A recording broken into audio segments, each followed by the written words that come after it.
მოგესალმებით, ვიწყებთ პოდკასტების სერიის პირველ ეპიზოდს და კონფლიქტებისა და მშვიდობის თემებს შეეხება. პირველი თემა, რომელზეც ვისაუბრებთ, გარდამავალ მართლმსაჯულებასა და წარსულის გადააზრებას შეეხება. ჩვენი პირველი სტუმარია ულრიკე ლუე, მეცნიერებათა დოქტორი, რომელიც ახლა ბრიტანეთის კოლუმბიის უნივერსიტეტის საჯარო პოლიტიკისა და გლობალურ საკითხთა და ინფორმაციის ფაკულტეტის პოსტდოქტორანტი. მას ამ თემების კვლევის ღრმა გამოცდილება აქვს.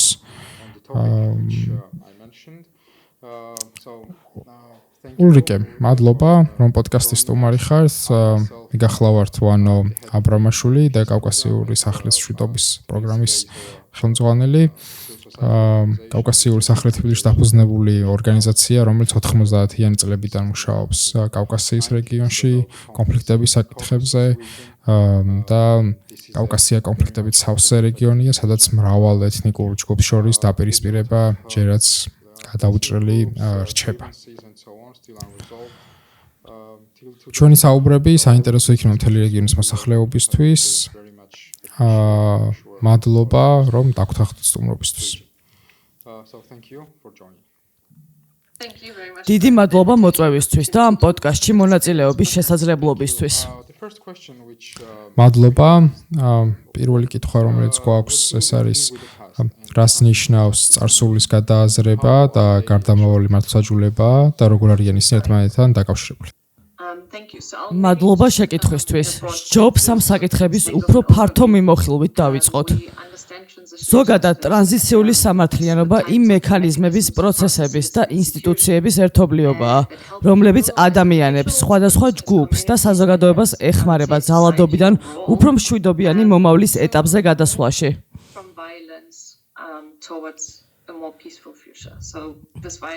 ძალადობა მოიცავს როგორც ძალადობრივ კონფლიქტებს, ასევე ავტორიტარულ მმართველობას და კოლონიალიზმს. ეს უკანასკნელი ხშირად გვავიწყდება ხოლმე. ძალადობის ყველა ეს ფორმა მნიშვნელოვან კვალს ტოვებს, რომლებიც საზოგადოების შიგნით ურთიერთობებს ამსხვრევენ და ღრმა და ხანგრძლივ ზიანს იწვევენ.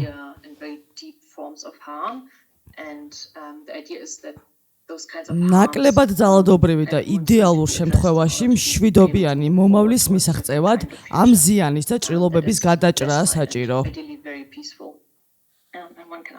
შეიძლება ვიკამათოთ, თუ რა ფორმა უნდა ჰქონდეს მშვიდობას ამა თუ იმ საზოგადოებაში. რეალურად ხანგრძლივი მწვავე და სისტემური ძალადობის გამოცდილებებთან გამკლავებას ადეკვატური ზომების მიღება სჭირდება. არსებობს სხვადასხვა მექანიზმები, რომლებსაც როგორც წესი ტრანზიციული სამართლიანობის ნაწილად მოვიაზრებთ.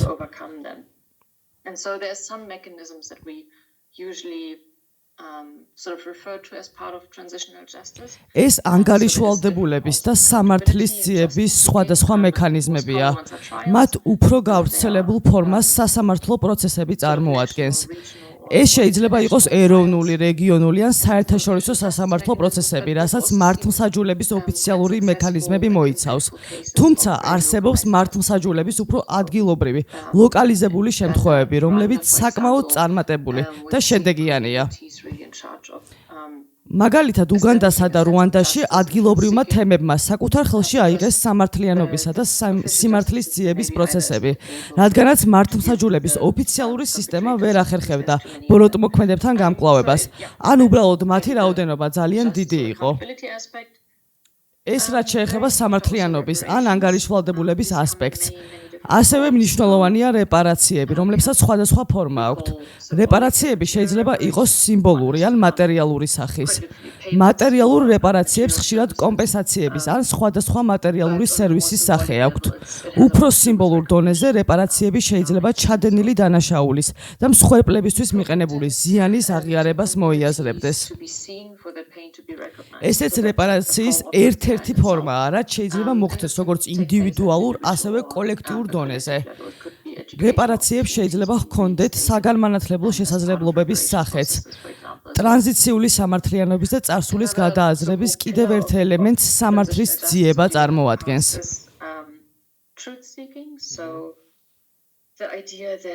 სამოქალაქო საზოგადოებას, საერთაშორისო თანამეგობრობას და სხვა აქტორებს, რომლებიც ტრანზიციაში არიან ჩართული, შეუძლიათ ფარდა ახადონ განვლილ მოვლენებს, რადგანაც ძალადობა ხშირად ფარულად ან უხილავი ფორმებით ვლინდება და საზოგადოება შეიძლება ყოველთვის ვერ აცნობიერებდეს ძალადობის სიღრმესა და სიმწვავეს. ჭეშმარიტების ძიების ერთ-ერთ ნაწილს ძალადობის და ადამიანის უფლებების დარღვევების მიზეზების და შედეგების გამოაშკარავება წარმოადგენს. სიმართლის ძიების მიზანი არის იმის აღიარება, რომ ვაცნობიერებთ თუ რა მოხდა, იმისთვის, რომ ამის გადალახვა შევძლოთ. ამასთან ადამიანებს აქვთ უფლება იცოდნენ, რა მოხდა. სიმართლის ძიება ამ კუთხით ისტორიის უარყოფისა და რევიზიონიზმის პრევენციის მცდელობაა. რაც უფრო კარგად ვიცნობთ თუ რა მოხდა, მით უფრო რთულია იმის თქმა, რომ ეს ასე არ მომხდარა და წარსულის გადააზრება არ გჭირდება.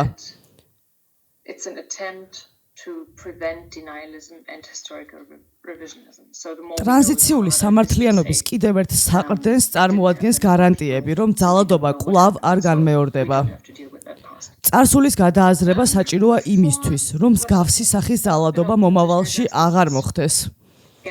ამას სხვადასხვა მექანიზმების ამოქმედება სჭირდება, რაც სახელმწიფო ინსტიტუტების რეფორმირებას გულისხმობს. იქნება ეს საგანმანათლებლო სექტორი, მართლმსაჯულების სისტემა, შეიარაღებული ძალები თუ განიარაღება.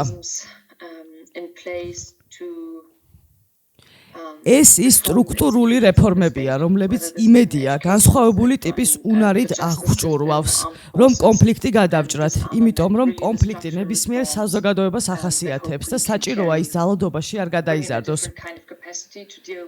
ამასთან ეს მნიშვნელოვანია იმ შემთხვევებში, როცა ძალადობაში სახელმწიფო მონაწილეობს. მნიშვნელოვანია, რომ ეს მომავალში არ განმეორდეს. გაეროს ყოფილმა სპეციალურმა მომხსენებელმა სიმართლის, სამართლიანობის, რეპარაციებისა და ძალადობის განმეორების თავიდან აცილების საკითხებში ტრანზიციული სამართლიანობის კიდევ ერთი ელემენტი გამოყო – მემორიალიზაცია. სხვები მიიჩნევენ, რომ მემორიალიზაცია თავის მხრივ რეპარაციების და ძალადობის განმეორების პრევენციის გარანტიების ნაწილია. ამრიგად ტრანზიციული სამართლიანობის შესახებ მრავალი მიდგომა არსებობს, თუმცა მისი ძირითადი ელემენტები უკვე მიმოვიხილეთ. ამასთან მნიშვნელოვანია გავიაზროთ, რომ ტრანზიციული სამართლიანობის პროცესი ყოველთვის სახელმწიფოს ან ოფიციალურ ინსტიტუტებს არ მიჰყავს. ზოგჯერ ის სამოქალაქო საზოგადოების მიერ შეიძლება იყოს მართული. ძალიან ბევრი რამ უბრალო ადამიანების მიერ კეთდება, რაც მშვიდობის აღდგენის ნაწილია. ამასთან გვაქვს ტერმინი წარსულის გადააზრება, რომელიც თავის თავში ღია პროცესს მოიაზრებს, რომელსაც განსაზღვრული დასასრული არ აქვს. ეს არ მოიცავს მხოლოდ ტრანზიციას. სწორედ ამის შესახებ მინდოდა მეკითხა და კარგია რომ ამ თემას შეეხეთ.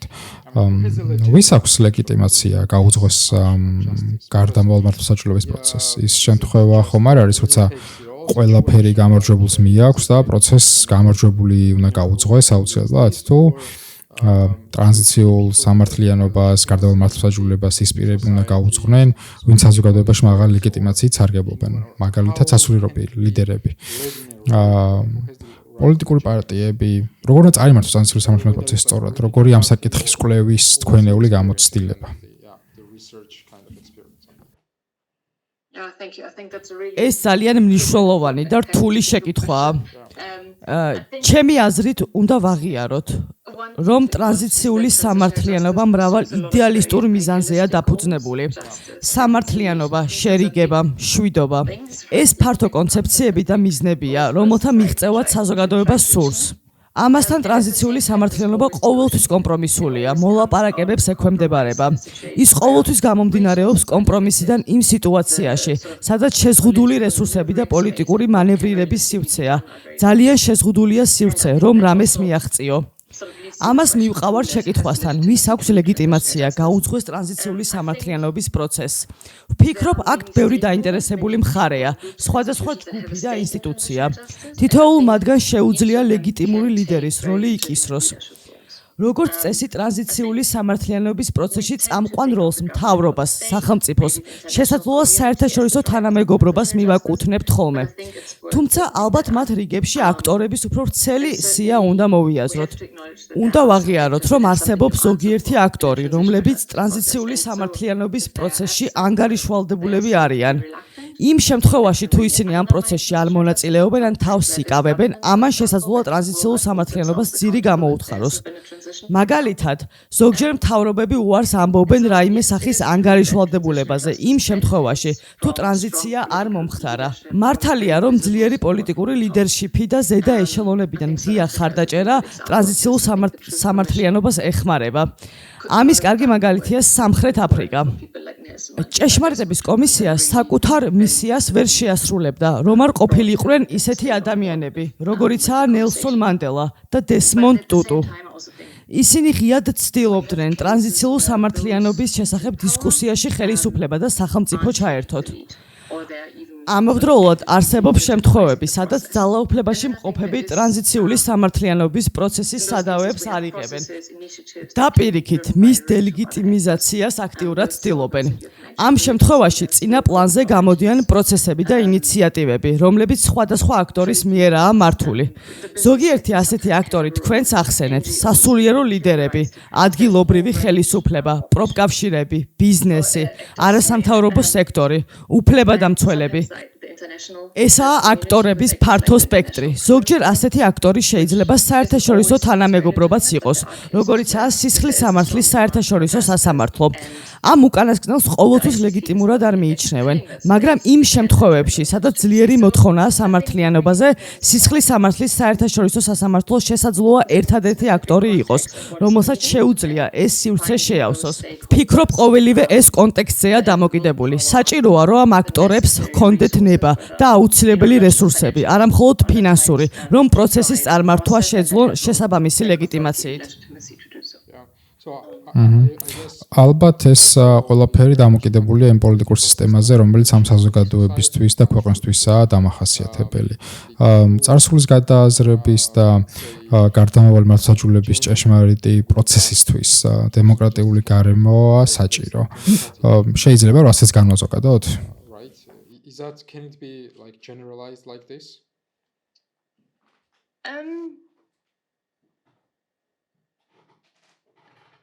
I think having a democratic environment can be დემოკრატიული გარემო ტრანზიციული სამართლიანობის პროცესისთვის ძალიან სასარგებლო შეიძლება იყოს.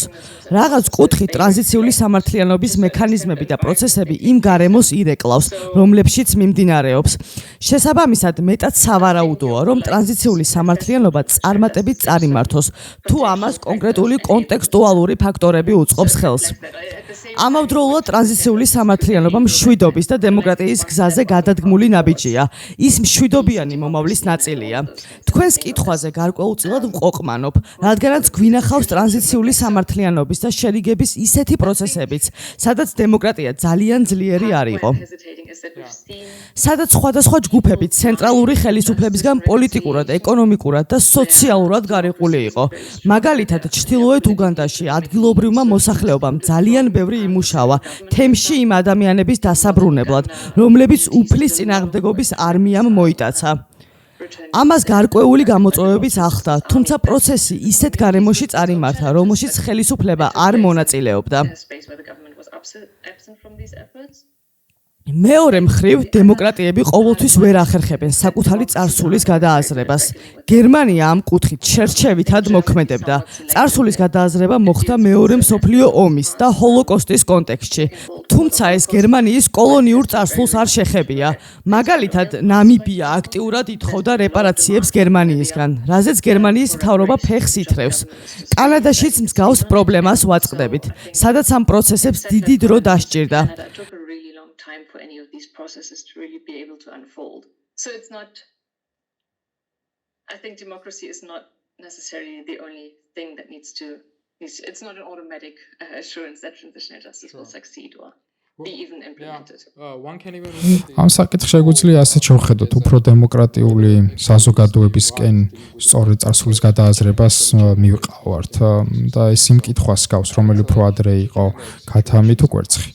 თუმცა როგორც ახსენეთ ეს კონტექსტია დამოკიდებული. ჩემი შემდეგი შეკითხვა წარსულის გადააზრებას შეეხება როგორ ფიქრობთ ამ პროცესს მხოლოდ სარგებელი მოაქვს თუ გარკვეული რისკებიც არსებობს? ჩვენს რეგიონში ბევრს საუბრობენ, რამდენად საჭიროა წარსულში ქექვა იმ წარსულში. შეიძლება თუ არა რომ ამან კონფლიქტის ახალი ტალღა გააღვივოს. შეიძლება თუ არა რომ სიმართლის დადგენის პროცესი ახალი კონფლიქტის საფუძველი გახდეს. ამ პროცესში მრავალ დანაშაულს და მანამდე უცნობ ისტორიას ეხება ფარდა. და ახლავს თუ არა წარსულის გადააზრების და გარდამავალი მართლმსაჯულების პროცესს გარკვეული რისკები. ვფიქრობ, რომ ახლავს ტრანზიციული სამართლიანობის მიზნად ხშირად შერიგებას მოვიაზრებთ, რაც მნიშვნელოვანი და მიმზიდველი ცნებაა. თუმცა ყოველთვის არ ვაქცევთ ყურადღებას ამ პროცესის თანმდევ შესაძლო ნეგატიურ შედეგებს. ამ უარყოფით მხარეს შესაძლოა მრავალი მიზეზი ჰქონდეს. ერთ-ერთი მათგანი სივრცის ნაკლებობაა. გვაქვს შემთხვევები, როცა ნიადაგი მზად არ არის და ტრანზიციული სამართლიანობა რაღაც ზედმეტად ამბიციურის მიღწევას ცდილობს. სხვა შემთხვევებში ტრანზიციული სამართლიანობის გამიზნულ ინსტრუმენტალიზაციას ვაწყდებით. თუმცა პოსტკონფლიქტურ და პოსტავტორიტარიანულ კონტექსტში გარემოებები შესაძლოა ძალიან სწრაფად და დრამატულად შეიცვალოს. შესაძლოა ჭეშმარიტების კომისიას საქმიანობა, რომელიც ტრანზიციულ ეტაპზე უნდა წარმართულიყო, კონფლიქტის აქტიურ ფაზაში მოუწიოს. ამ ყველაფერს უარყოფითი შედეგები შეიძლება ახლდეს თან. კვლევები გვიჩვენებს, რომ ტრანზიციული სამართლიანობის და წარსულის გადააზრების პროცესმა შესაძლოა პოლარიზაცია გაამწვავოს, რადგანაც ამ პროცესს ხშირად წინააღმდეგობრივი ფაქტები გამოაქვს სააშკაროზე. ამ საკითხებთან გამკლავება მარტივი რომ ყოფილიყო ამ ტიპის პროცესი საერთოდ არ დაგვჭირდებოდა. ტრანზიციული სამართლიანობა პოლიტიკური ოპონენტების ნეიტრალიზაციისთვისაც შეიძლება იყოს გამოყენებული, რაც განსაკუთრებით პრობლემურია. განსხვავებულ მექანიზმებს შესაძლოა ზოგჯერ ურთიერთსაწინააღმდეგო მიზნები ჰქონდეთ. მაგალითად, ჭეშმარიტების კომისიის ამოცანა სიმართლის სააშკარაოზე გამოტანა და გასაჯაროებაა. თუმცა ეს პროცესი იმ ჭრილობებს ხსნის, რომლებიც ჯერ კიდევ არ მორჩენილა. ეს პროცესი ააშკარავებს დანაშაულებს და ბოროტმოქმედებს, რომლებიც მანამდე უცნობი რჩებოდა. ამის გამო ამ ბოროტმოქმედებმა შესაძლოა საფრთხის ქვეშ იგრძნონ, რომ მათ ანგარიშვალდებულებას მოსთხოვენ. ყოველივე ამან შეიძლება ახალ ძალადობამდე და რეპრესიებამდე მიგვიყვანოს. ვფიქრობ, ძალიან მნიშვნელოვანია კარგად გავაცნობიეროთ თანმდევი პოტენციური რისკები და ისინი სერიოზულად გავიაზროთ. თუმცა ეს იმას არ ნიშნავს, რომ ტრანზიციული სამართლიანობა არ უნდა განხორციელდეს და რომ მისი მიზნების მიღწევა არ ღირს. ვფიქრობ, ეს ძალიან მნიშვნელოვანია. რისკების გაცნობიერება ტრანზიციული სამართლიანობის და წარსულის გადააზრების პროცესის ძალიან ფრთხილ კალიბრაციას გულისხმობს. როგორც ვთქვი, ტრანზიციული სამართლიანობა კომპრომისებზე დგას და რეალისტური უნდა იყოს. ამ პროცესმა მხედველობაში უნდა მიიღოს განსხვავებული რეალობები. იქნება ეს ეკონომიკური თუ პოლიტიკური ძალაუფლების გადანაწილება, თუ სხვა. ასევე მნიშვნელოვანია კონტექსტუალური ფაქტორები, როგორიცაა ძალაუფლების ბალანსი, სხვადასხვა აქტორის მზაობის ხარისხი. ამ აქტორებში კონფლიქტში ჩართულ მხარეებს, სხვადასხვა პოლიტიკურ პარტიას, დაპირისპირებულ ფრაქციებს და რიგით ადამიანებს მოვიაზრებთ. მნიშვნელოვანია გამოიკვეთოს, თუ რომელ აქტორს სხვადასხვა ეტაპზე რისი გაკეთება შეუძლია. შედეგად ვიღებთ ქმედებების წყებას მოკლე და გრძელვადიანი პერსპექტივისთვის. ტრანზიციის პირველ ეტაპზე სიტუაცია ძალიან მყიფეა. ტრანზიციული სამართლიანობა ამ ეტაპზე ძალიან ზომიერად უნდა წარიმართოს, იმისთვის, რომ თავად ტრანზიციის პროცესს გაუხსნას გზა. ამით მომავალში უფრო დიდი პროგრესის მიღწევა იქნება შესაძლებელი და საფრთხე არ შეექმნება მშვიდობას. ეს გამორიცხავს ავტორიტარიზმისკენ გადახრასაც. მოგვიანებით შესაძლოა აწლეულების შემდეგ შეიძლება გაჩნდეს სიმართლის ძიების, სასამართლო პროცესების გამართვის და მართლმსაჯულების მექანიზმების გამოყენების შესაძლებლობა. ასე რომ, ბევრი რამე იმაზეა დამოკიდებული, თუ სად დგას საზოგადოება და პოლიტიკური სისტემა. საჭიროა ამბიციურ და ზოგჯერ იდეალისტურ მიზნებს შორის ძალიან ნატიფი ბალანსის დაცვა. ტრანზიციული სამართლიანობის მიზნები ძალიან ფართო ამოცანებია, რომელთა მიღწევაც გსურს. ამავდროულად რეალისტურები უნდა ვიყოთ და კონტექსტით ვიხმძღვანელოთ. ამ პროცესმა არ უნდა დაბადოს სრუმოლოდინები, რადგან ეს შეიძლება ძალიან საშიში აღმოჩნდეს. Sure. Now ახლა მსურს კონფლიქტი დაზარალებულ საზოგადოებებს შევეხოთ. არ გულისხმობ მხოლოდ შიდა სამოქალაქო კონფლიქტებს, გვაქვს ინტერეთნიკური კონფლიქტებიც, ხო, სადაც კონფლიქტის ორი ან მეტი მხარე აშკარადაა გამოკვეთილი. შეიძლება თუ არა დობის გაღვივება და ხელშეწყობა ასეთ საზოგადოებებში წარსულის გადააზრების და გარდამავალი მართლმსაჯულების პროცესის გარეშე. societies without dealing with the past and transitional justice. Can it the question ჩემი შეკითხვა შეიძლება თუ არა ამ დობის გაძლიერებაზე მუშაობა მხოლოდ მომავალზე ორიენტირებით, ისე რომ არ შევეხოთ კონფლიქტების წარსულ ისტორიას. Okay, so I think there's two ways. ამ საკითხს ორი კუთხით შეგვიძლია შევხედოთ. ერთი მხრივ მნიშვნელოვანია, როგორ გვესმის ტრანზიციული სამართლიანობა. თუ მას განუმარტავთ მხოლოდ იმ მექანიზმების გამოყენებით, რომლებზეც ვისაუბრე, ოფიციალური მთავრობის მიერ მართული პროცესები, ჭეშმარიტების დამდგენი კომისიები, ოფიციალური მემორიალიზაციის დისკურსები. მაშინ დიახ, შეიძლება ითქვას, რომ დობის გაძლიერებაზე მუშაობა ტრანზიციული სამართლიანობის გარეშეცაა შესაძლებელი. რაღაც მხრივ ნდობა ტრანზიციული სამართლიანობის პროცესის დაწყების წინაპირობაცაა. ნაკლებად სავარაუდოა, რომ სიმართლის ძიების პროცესი კარგად წარიმართოს მხარეებს შორის რაღაც დოზით ნდობის და ურთიერთგაგების გარეშე. Truth seeking, for example, without there being some form of trust and confidence between the different parties that some kind of agreement? გულისხმობთ რომ საჭირო რაღაც ტიპის წინასწარ შეთანხმება. დიახ, ეს შეიძლება იყოს რაღაც ტიპის ფორმალური შეთანხმებები, საუბრისთვის თამაშის წესების დადგენასავით. თუმცა არა მხოლოდ, ეს ეხება ადამიანებს შორის კონტაქტსაც. ზოგჯერ გგონია, რომ ყველაფერი ინსტიტუციებს ეხება, თუმცა სინამდვილეში ბევრი რამე კონკრეტულ ადამიანებზეა დამოკიდებული, რომლებიც ერთი მაგიდის ირგვლივს ხედან, ერთმანეთს იცნობენ, ისეთ რაღაცებს ხედავენ, რაც მანამდე არ უნახავთ, ამყარებენ ურთიერთობებს, რომლებიც მანამდე არ ჰქონიათ და სხვადასხვა ფორმატში ხვდებიან ერთმანეთს, რაც მანამდე შეუძლებელი იყო. ეს ეხება როგორც მაღალ დონეზე პოლიტიკურ შეხვედრებს, ასევე რიგით ადამიანებს. მაგალითად, რუანდაში ერთმანეთს დაუპირისპირდნენ მეზობლები, მასწავლებლები, მოსწავლეები. ეს კონფლიქტი ნამდვილად ინტერპერსონალური იყო, ძალადობამ ძალიან მჭიდრო ადამიანურ ურთიერთობებზე მოახდინა გავლენა. შესაბამისად, პროცესის წარმართვას დიდი მოსამზადებელი სამუშაო სჭირდება, რაც რაღაც დოზით ნდობის და ურთიერთგაგების გაჩენას მოითხოვს. ვფიქრობ, რომ ნდობის გაჩენა ტრანზიციული სამართლიანობის პროცესის დასაწყებად აუცილებელი ეტაპია. თუმცა ტრანზიციულ სამართლიანობას უფრო ფართოდაც შეგვიძლია შევხედოთ და მასში არ მოვიაზროთ მხოლოდ ინსტიტუტები და პოლიტიკური პროცესები. ჩემთვის ტრანზიციული სამართლიანობის განუყოფელი ნაწილი ადამიანებს და სხვადასხვა ჯგუფებს შორის ნდობის ჩამოყალიბებაა. ამის გარეშე პროცესის დაწყება შეუძლებელია. ასე რომ დიახ, ჭეშმარიტების დამდგენ კომისიებს შეუძლიათ ნდობის მშენებლობაში წვრილი შეტანა, იმ შემთხვევაშიც კი, თუ შესაბამისი წინაპირობა არ არსებობს. ეს შეიძლება იყოს ფორმალური და არაფორმალური მექანიზმები, საუბრები, რომლებიც უფრო კომპლექსურ დისკუსიებს ხდის შესაძლებელს. ეს ტრანზიციის წარმატებული პროცესის ერთ-ერთი საწინდარია. to enable these difficult conversations, then I think, it's one of the factors that I think can help a successful transition process, perhaps. Sure. ამ საკითხის შესახებ კიდევ ერთი შეკითხვა მაქვს. დღეს პოპულარულია გამოთქმა, რომ ტანგოს ცეკვას ორი მეწყვილე სჭირდება. რა ხდება მაშინ, როცა კონფლიქტის ერთი მხარე პროცესის დასაწყებად მზადაა, მეორე კი არა. აქვს თუ არა აზრი ცალმხრივ პროცესს მშვიდობის მშენებლობის კუთხით. ხომ არ შეიძლება იყოს მეორე მხარისთვის გზავნილი, რომ შემოხედე რაღაცის მიღწევას ვცდილობ.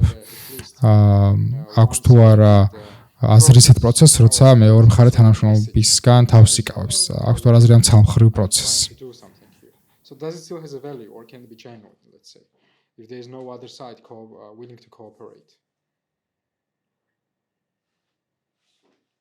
I suppose that depends. ალბათ ეს კონკრეტულ კონფიგურაციაზეა დამოკიდებული. ვფიქრობ, ეს საჭიროებიდან შეიძლება იყოს გამოწვეული.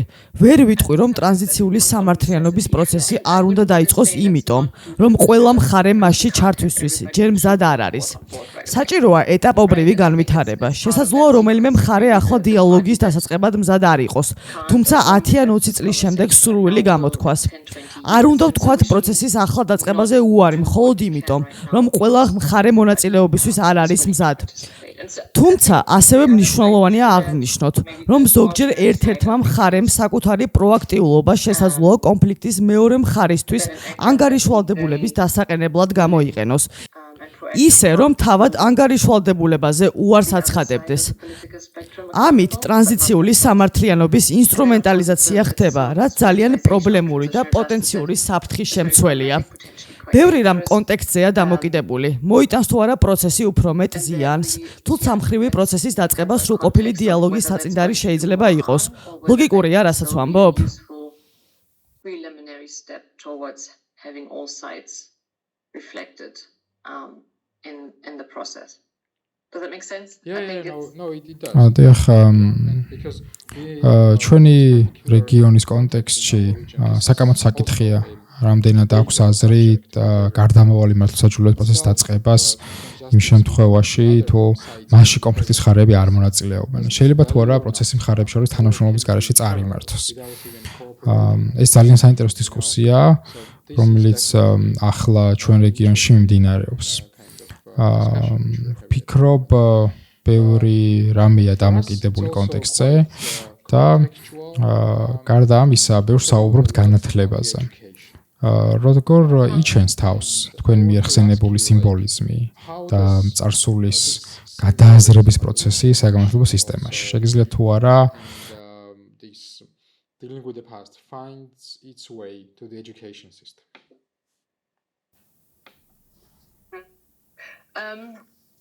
I think And there's you და can შეგიძლიათ თუ არა რამდენიმე მაგალითი დაგვისახოთ, რომელიც თქვენ გიკვლევიათ. like kind of researched or had on the path of your academic work. I mean, I think there's different. არსებობს სხვადასხვა მექანიზმი. მთავრობები გამიზნულად ახდენენ საგანმანათლებლო სისტემის რეფორმირებას ისე, რომ ოფიციალურ კურიკულუმში კონფლიქტის შემადგენელი ძალადობის და სხვა სირთულეების ასპექტები იყოს ასახული. ეს მოიცავს სახელმძღვანელოების და ისტორიის წიგნების გადაწერას. ხდება მასწავლებლების სამუშაო ძალის გადახალისება. უფრო მრავალფეროვანი ხდება იმ პირთა წრე, ვისაც მასწავლებლობა შეუძლია. ამის კარგი მაგალითია სამხრეთ აფრიკა. ამასთან სამხრეთ აფრიკაში, გერმანიასა და სხვა ქვეყნებში ეს პროცესი ნაკლებად იყო დამოკიდებული ხელისუფლებაზე და მას უფრო მეტად სამოქალაქო საზოგადოება ხელმძღვანელობდა. არასამთავრობო სექტორი მოსახლეობას სხვადასხვა საგანმანათლებლო მასალას აწვდის იმის შესახებ, თუ როგორ შეგვიძლია წარსულზე საუბარი და როგორ ისწავლება ისტორია. მაგალითად, გერმანიაში ჰოლოკოსტს და საკონცენტრაციო ბანაკებს გადარჩენილი ბევრი პირი სკოლებში დადის და უშუალოდ საუბრობს მათ წარსულ გამოცდილებაზე. In Germany, I think we had a lot of survivors of the Holocaust, of the concentration camps, go to schools directly talk about their experience. ანუ ადამიანური ისტორიები. Exactly. ამას შეიძლება სხვადასხვა ფორმა ჰქონდეს. ადამიანები უშუალოდ სკოლებში მიდიან, იქმნება ჩანაწერები, პოდკასტები, ინტერვიუები, წიგნები, არსებობს ძალიან ბევრი ფორმატი. ამასთან ეს პროცესი მხოლოდ სასკოლო სისტემის ფარგლებში არ უნდა დარჩეს. დღეს სხვადასხვა ინტერაქტიული ონლაინ პლატფორმა არსებობს, რომელთა საშუალებითაც ადამიანებს სხვადასხვა პერსპექტივის გაცნობა შეუძლიათ. Interactive types of online მუზეუმები, არქივები, ეს ყველაფერი საგანმანათლებლო ძალისხმევის ნაწილია. ვფიქრობ, შემოქმედებით ინდუსტრიას და სახელოვნებო წრეებსაც დიდი როლის თამაში შეუძლიათ დოკუმენტური ფილმების, ნამუშევრების, გამოფენების შექმნით. ეს ყველაფერი ქმნის სივრცეებს, რომლებიც ადამიანებს დიალოგისკენ უბიძგებს. შეგვიძლია ვახსენოთ მემორიალური ადგილებიც. თუმცა ეს არ ეხება მხოლოდ ახალგაზრდებს და სკოლის მოსწავლეებს. ამ პროცესში საზოგადოების ყველა ფენა უნდა იყოს ჩართული.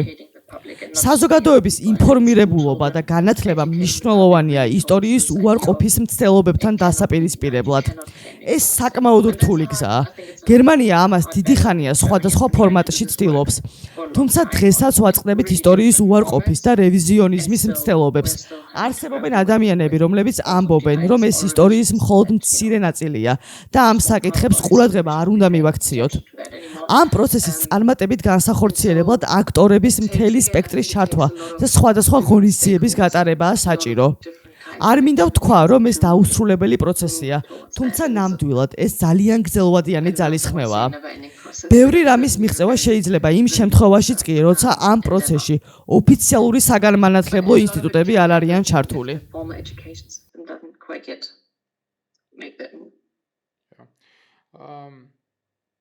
კიდევ ერთი უფრო ფილოსოფიური შეკითხვა მინდა დაგისვათ. დღეს ისეთი შეგრძნებაა გამეფებული, რომ პოსტსიმართლისეულ ეპოქაში ვცხოვრობთ.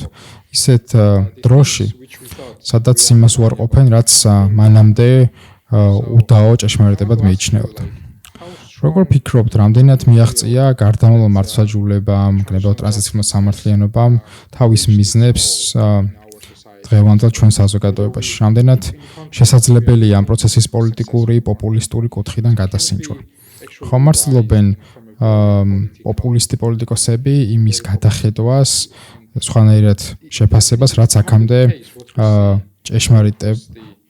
რაც მანამდე ჭეშმარიტებად მიიჩნეოდა? Let's say among the popular politicians that they are revising these things that we thought were unrevisable. Yeah. From a more, let's say, different question, let's say, then, yeah. ეს ძალიან მნიშვნელოვანი შეკითხვაა, განსაკუთრებით იმ პოლიტიკურ სიტუაციაში, რომელშიც ახლა ვართ. ტრანზიციული სამართლიანობა პრეტენზიას აცხადებს ჭეშმარიტებაზე. შესაბამისად, არსებობს წინააღმდეგობა. ერთი მხრივ გსურს ჭეშმარიტების ძიება, მეორე მხრივ სივრცე უნდა დავტოვოთ სხვადასხვა ჭეშმარიტებისთვის. ტრანზიციულ სამართლიანობას ერთი ნიუანსი ახასიათებს. ამ პროცესმა კონფლიქტით დაზარალებული მხარეების სხვადასხვა ნარატივის არსებობას უნდა გაუსწოროს თვალი. ამ მხარეებს კონფლიქტის სხვადასხვა გამოცდილება აქვთ. მხოლოდ ერთ ჭეშმარიტებაზე აქცენტის გაკეთება შესაძლოა საზიანო აღმოჩნდეს. ამავდროულად ეს არ ნიშნავს იმას, რომ ჩვენ ისტორიის უარყოფის და რევიზიონიზმის წახალისება გვსურს. როგორც თქვენ ახსენეთ, დღეს ვხედავთ, რომ ზოგიერთი პოლიტიკური აქტორი ეჭვქვეშ აყენებს იმას, რაც მოხდა, რამდენად გვჭირდება წარსული დაპირისპირების გადააზრებაში. ტრანზიციული სამართლიანობა ყოველთვის უფრო ფართო კონტექსტის ფონზე მიმდინარეობს. ამ პროცესისთვის მნიშვნელოვანია, რომ კონფლიქტის შესახებ დისკუსია და სხვადასხვა ღონისძიებები შენარჩუნდეს. ამ ტიპის სამუშაო დასრულებული არასდროს არ არის. იგი გრძელვადიანია და შეიძლება 10 წლეულები ან 100 წლეულების კი გაგრძელდეს. მნიშვნელოვანია, რომ ეს დიალოგი და დისკურსი იყოს შენარჩუნებული, რაც როგორც მინიმუმ ისტორიის უარყოფას და რევიზიონიზმს უფრო რთულს გახდის. ის, რომ ეს პროცესები ახლა აღმავლობას განიცდის, საზოგადოებისთვის დამახასიათებელ უფრო ფართო გამოწვევებს ირეკლავს. ტრანზიციული სამართლიანობა ვერ გაუმკლავდება ყველა ამ გამოწვევას და ეს არც უნდა სცადოს. ტრანზიციის ფართო პროცესი ძალიან ხანგრძლივია, რადგანაც ის ადამიანების მენტალიტეტის და დამოკიდებულებების შეცვლას ისახავს მიზნად. ეს ძალიან გრძელი პროცესი და რთული ამოცანაა. ძალადობას სხვადასხვა ფორმა აქვს, როგორიცაა რასიზმი და მისი გამომწვევი მიზეზები. მათთან გამკლავება რთულია და ამას დიდი დრო სჭირდება. ეს იმას არ ნიშნავს, რომ ტრანზიციული სამართლიანობა საგანმანათლებლო მიზანს ვერ აღწევს. ფიქრობ, ეს ის ახალი გარემოებაა, რომლის გადააზრებაც მოგვიწევს. That's a really long process. That's a really hard task, and a lot of violence has different kind of patterns like racism and things underlying it that are really, really hard to change, unfortunately, and they take really long. So I think it doesn't mean that transitional justice sort of failed at the educational work. I think it's just meeting a new context. უნდა გადავიაზროთ, როგორ შეგვიძლია წარსულზე საუბარი, როგორ შეგვიძლია ყურადღების ცენტრში მოვაქციოთ ძალადობის შედეგები. ვერ ვიტყოდი, რომ ეს ტრანზიციული სამართლიანობის საგანმანათლებლო მისიის ჩავარდნაა. თუმცა ეს ფაქტი ნამდვილად აჩვენებს სხვადასხვა გამოწვევას და swams ახალ კითხვებს. Როგორ შეგვიძლია რეალურ წარსულზე საუბარი პოსტ-სიმართლის ეპოქაში, სადაც სიმართლის ნებისმიერი ფორმა ეჭვქვეშაა დაყენებული? ამავდროულად საჭიროა სიმართლის სხვადასხვა ვერსიისთვის თვალის გასწორება, არა? Any notion of truth is being challenged. And at the same time, we want to give space to truths within a plural, right? Sure, this is დიახ, ფიქრობ, რომ შესაძლოა სიმართლის სხვადასხვა ვერსია არსებობს. no, it's very ძალიან საინტერესოა maybe a very და concrete question. კიდევ ერთი კონკრეტული შეკითხვა და დასკვნით შეკითხვაზე შეგვიძლია მე გადავიდეთ. Question afterwards. So, საქართველოში things which და have been discussed კავკასიის რეგიონში კიდევ ერთი საკითხი, რომელიც აქტიურად განიხილება, ეს არის არქივებთან წვდომის მნიშვნელობა. და kind of მაინტერესებდა არქივებთან წვდომა რამდენად მნიშვნელოვანია წარსულის, განსაკუთრებით უახლესი წარსულის შესახებ სრულყოფილი სურათის შესაქმნელად. გარდა ამისა, ხომ არ ხდება არქივებთან წვდომის ინსტრუმენტალიზაცია, რამდენად მნიშვნელოვანი არქივებთან წვდომის საშუალება და ხომ არ არის ეს სიმართლის ძიების და გარდავალ მართლმსაჯულების აუცილებელი ელემენტი. say this truth seeking, this and transitional justice.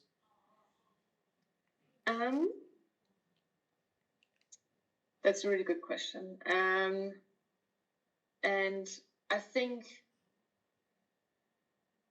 it is a primary concern ეს ძალიან კარგი შეკითხვაა. all არქივებთან წვდომა ერთ-ერთი წამყვანი საკითხია, რადგანაც ინტუიციურად ვიცით, თუ რა ძალა აქვთ არქივებს. that's why people when სწორედ ამიტომ არქივებს ანადგურებენ, როცა ძალაუფლებას ხელიდან უშვებენ, ან როცა რამე აქვთ დასამალი. destroy the archive and the other side the people storming the archive to preserve it. Like I think powerful როცა აღმოსავლეთ გერმანიაში კედელი ეცემოდა, გერმანიის დემოკრატიული რესპუბლიკის მთავრობამ არქივების განადგურება დაიწყო.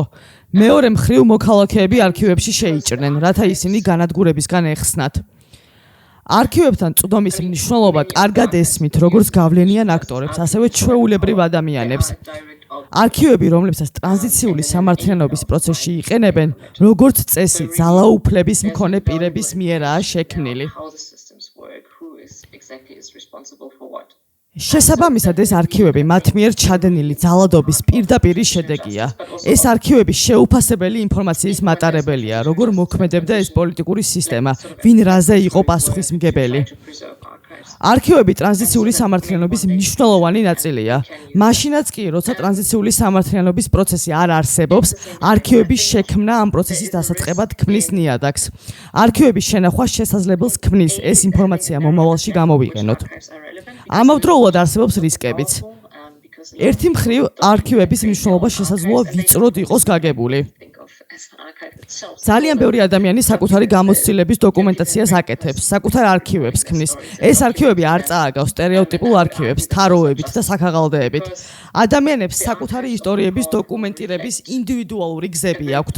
ვიტყოდი, რომ ასეთი არქივები არანაკლებ მნიშვნელოვანია, რადგანაც ოფიციალური არქივები მხოლოდ ერთ კონკრეტულ პერსპექტივას გვაჩვენებს, რომლებიც ძალაუფლების მატარებელ პირებს ეკუთვნით. It's a continuation. ეს ის აქტორებია, რომლებიც დანაშაულებს ჩადიან, მათი არქივები მათ ლოგიკას ირეკლავს და მათი ძალადობის გაგრძელებაა.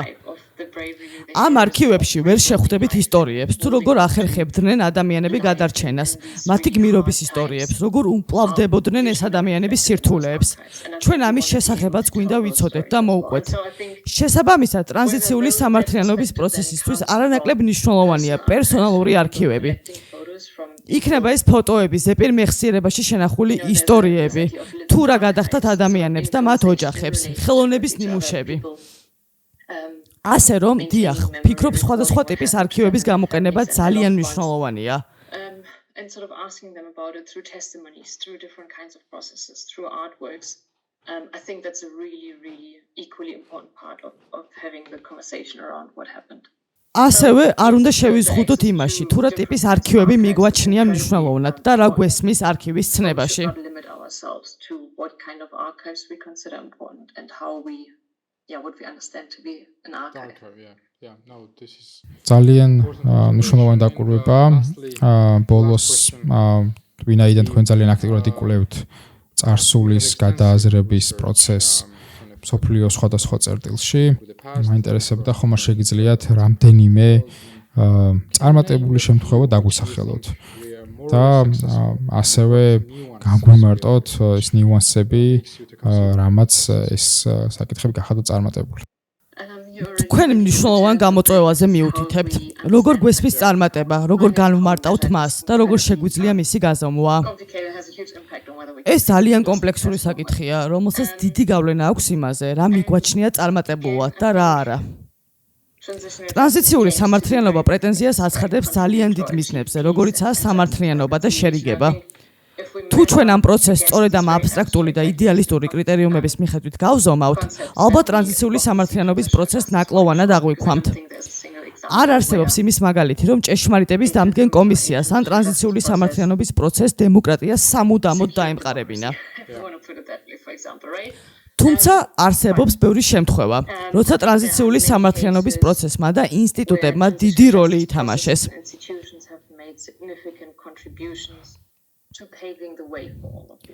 შეგვიძლია სამხრეთ აფრიკის ტრანზიცია ავიღოთ.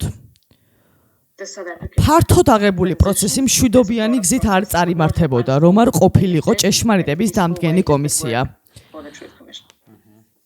ამ პროცესმა ხელი შეუწყო სიმართლის დადგენას, ხილვადობას და შერიგებას. ეს ძალიან გავლენიანი და მნიშვნელოვანი იყო.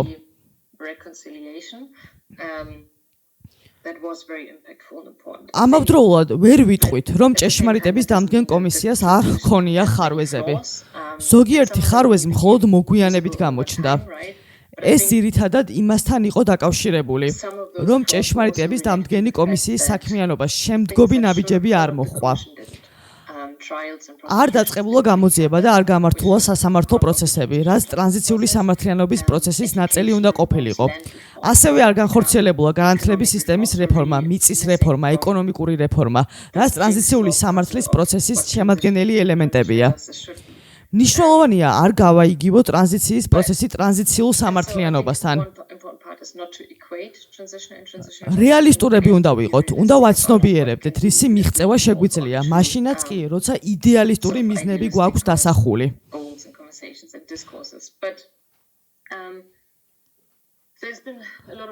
ტრანზიციული სამართლიანობის წარმატების შესახებ ბევრი კვლევა არსებობს. ყველაფერი წარმატების გაზომვის ხერხებზეა დამოკიდებული. ეს საკითხი ჯერაც გადაუჭრელი რჩება. ზოგიერთი კვლევა მიუთითებს, რომ ჭეშმარიტების დამდგენმა კომისიამ და სასამართლო პროცესებმა შესაძლოა სამართლიანობაზე და დემოკრატიაზე დადებითი გავლენა იქონიონ. სხვა კვლევები უარყოფით ეფექტზე მიუთითებენ ან მიაჩნიათ, რომ ამ ყველაფერს რეალური გავლენა არ აქვს. ასე რომ ყველაფერი გაზომვის მეთოდზეა დამოკიდებული.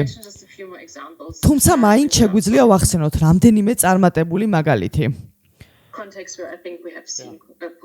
კოლუმბიაში ტრანზიციული სამართლიანობის პროცესი ყოვლის მომცველი ძალისხმევა იყო, რომელმაც სამართლიანობის და ანგარიშვალდებულების განცდა დააბრუნა. აშკარად შეგვიძლია წარმატების დანახვა. თუმცა ეს იმას არ ნიშნავს, რომ ამ პროცესს გამოწვევები თან არ ახლდა. თუმცა რაღაც დოზით სამართლიანობის განცდა ნამდვილად მიღწეული იყო. შეგვიძლია ავიღოთ გერმანია. გერმანიაში განვითარებული პროცესები რაღაც კუთხით საერთაშორისო სისხლის სამართლის ჩამოყალიბებას დაედო საფუძვლად. დღემდე ვაწყდებით შემთხვევებს, როცა მეორე მსოფლიო ომის დროინდელ ბოროტმოქმედებს წაუდგენენ ბრალს. თუმცა მეორე მხრივ პოსტ-ნაცისტურ გერმანიაში ბევრმა ყოფილმა ნაცისტმა მოახერხა ძალაუფლების პოზიციებზე დარჩენა და გავლენის შენარჩუნება. მაგრამ მათ წინააღმდეგ გამოძიება დღესაც გრძელდება, რაც სამართლიანობის განცდას ამყარებს.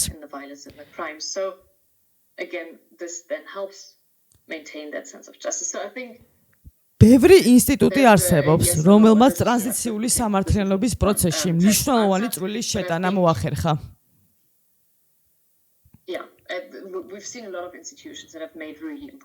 თუმცა ეს დიდი ინსტიტუტები ყველა პრობლემის გადაჭრას ვერ მოახერხებენ.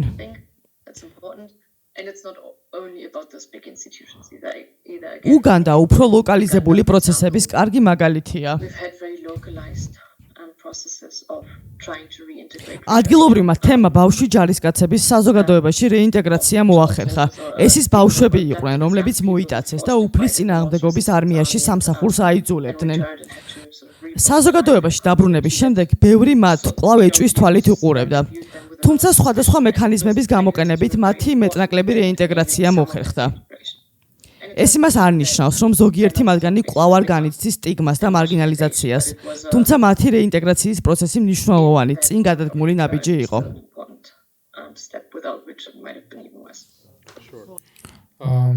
დიდი მადლობა ამ ძალიან საინტერესო საუბრისთვის. მეტი შეკითხვა მე ამ ეტაპზე აღარ მაქვს. ვფიქრობ, დაინტერესებული მსმენელები თავად შეძლებენ ამ საკითხების შესახებ მეტი ინფორმაციის მოძიებას. ჩემთვის ჩვენი საუბრიდან თავარი დასკვნა შემდეგია, რომ ტრანზიციული სამართლიანობა შესაძლოა დაუსრულებელი პროცესი იყოს. ის პოლიტიკის ყოველდღიურობასთანაა დაკავშირებული და სამართლიანობა შეიძლება ძალიან ბევრი ფორმა ჰქონდეს, არა მხოლოდ პოლიტიკური ან სამართლებრივი, არამედ ეკონომიკური და სოციალური ასპექტებიც ძალიან მნიშვნელოვანია.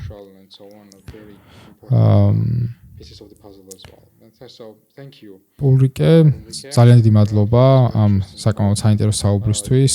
რამის დამატება ხომ არ გსურს? თუ არა, მაშინ წარმატებებს გისურვებთ თქვენს კვლევით საქმიანობაში. და დიდი მადლობა. დიდი მადლობა, მადლობა საინტერესო შეკითხვებისთვის. Thank you.